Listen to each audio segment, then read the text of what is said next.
Jom tengok sampai habis untuk tahu 3 makanan yang meningkatkan level kolesterol jahat di dalam badan.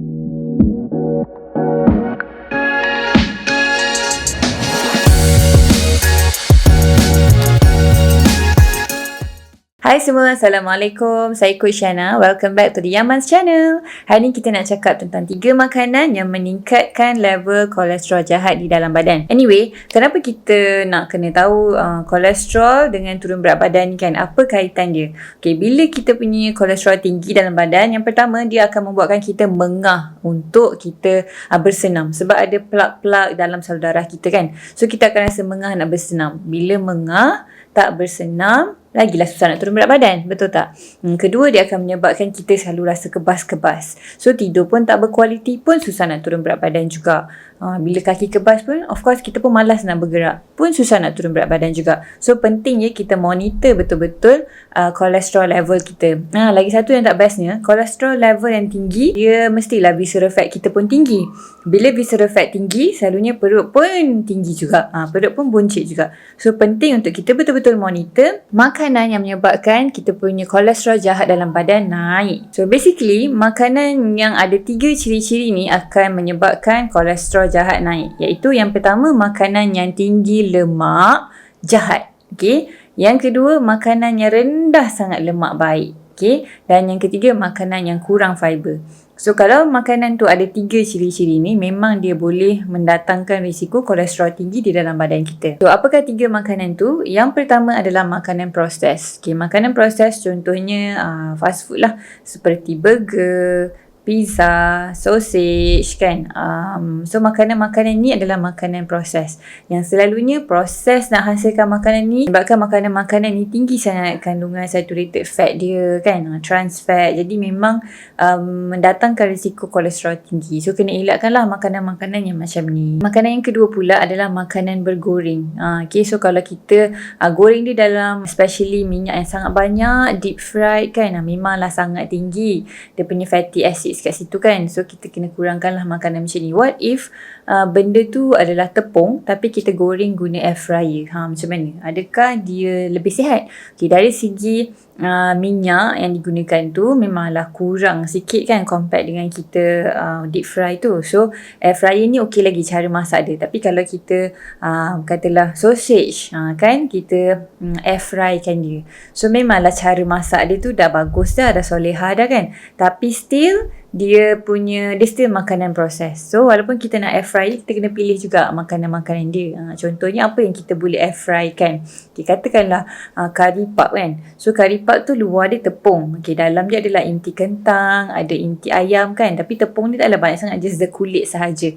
Okay, so itu bolehlah untuk di air fry kan. Okay, lepas tu kalau macam kerupuk leko yang lebih banyak kandungan ikan dia kan, tu pun boleh lah nak di air fry kan, sekali-sekala kan, seminggu sekali ke 2 minggu sekali ke, nak rasa-rasa boleh. Tapi tak boleh lah hari-hari kita makan makanan yang deep fry. Dan yang terakhir adalah dessert kan. So ni saya punya favourite lah biasanya kan. Saya suka dulu-dulu, tapi sekarang saya dah boleh control lah semenjak saya change my identity ni.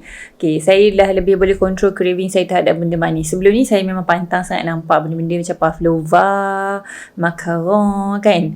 Lepas tu brownies, memang sangat suka. So dessert ni, apa kaitan dia dengan, sebab kita tak nampak kan dia kalau yang macam benda bergoreng tu kita senang lah nampak dia berminyak-minyak. So mungkin ada kaitan dengan kolesterol. Tapi benda yang manis ni apa kaitan dengan kolesterol? Kalau kita dessert ni kan, kita akan dia mengandungi kandungan gula yang sangat tinggi lah. So bila gula yang tinggi dan tak digunakan oleh badan, katalah kita ni orang yang duduk office je, tak banyak pun keluar aktif kan, kerja kita tu sedentary punya lifestyle kan. Jadinya bila gula yang berlebihan ni, tenaga tu tak digunakan, dia akan disimpan menjadi lemak. Lepas tu of course bila makanan-makanan dessert ni manalah ada high fiber, high good fat kan, selalunya mestilah high sugar sahaja. So itulah yang menyebabkan dessert ni boleh contribute kepada kolesterol tinggi. So ingat jangan salah artikan minyak bersamaan dengan kolesterol. Lagi tinggi minyak, lagi tinggi kolesterol. Tak semestinya. Kalau kita tengok makanan yang pertama tadi, makanan yang berproses, dengan yang ketiga iaitu dessert, Kalau tengok tak banyak pun minyak dia kan. Tapi still dia boleh contribute kepada level kolesterol yang jahat di dalam badan. So, apa kita nak buat? Selain kita dah tahu dah. Tapi sekarang ni it's about nak applykan. Macam mana kita nak applykan sesuatu tu. Sebab kadang-kadang kita memang dah tahu, oh okay, saya kena kurangkan ni, saya kena kurangkan tu, saya kena mula bersenam kan. Tapi kenapa kita selalu fail?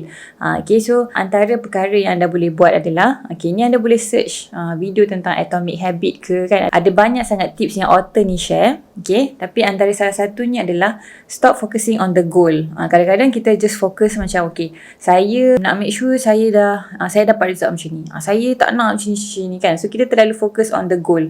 Saya nak pakai baju size S, saya nak turun 10 kg, saya nak ni. So kita fokus on the goal sahaja. Tapi kita lupa nak fokus tengah-tengah tu, which is the process. Okay, so proses ni kalau kita betul fokus on proses, insyaAllah result tu automatik akan dapat. Okay, tapi kalau kita fokus on result semata-mata, kita tak fokus pada perubahan, so kita akan rasa jauhnya nak capai benda tu. Okay, so apa yang kita boleh buat, kita boleh pairkan habit yang kita selalu buat dengan habit yang kita baru nak buat. Contohnya, katakanlah setiap hari kita akan menggosok baju. Okay, so waktu kita menggosok baju tu, kita cubalah kunyah benda yang sihat. Contohnya kita kunyah almond. Kan, so sambil-sambil kita ingat bila every time kita gosok baju je, okay, this is my time untuk snack sihat. Contoh macam tu. Sebab dia something kita buat daily kan. Ataupun hari-hari kita driving. So jadikan target, okay, ingat bila Q pegang je steering, I start to kena cukupkan water intake. So bila traffic light je, minum air. Kan, bila kita ada jam sikit je, kita minum air. Tapi kena hati-hatilah yang tengok dekat-dekat dengan toilet ke tak kan. So basically untuk kita buat satu habit yang baru ke arah hidup yang lebih sihat, kita kena pairkan habit yang kita selalu buat, tampalkan dia dengan habit yang kita baru nak develop. Barulah kita rasa macam itu lebih senang lah untuk kita adapt. So kita tahu, oh, okay, ni cue dia.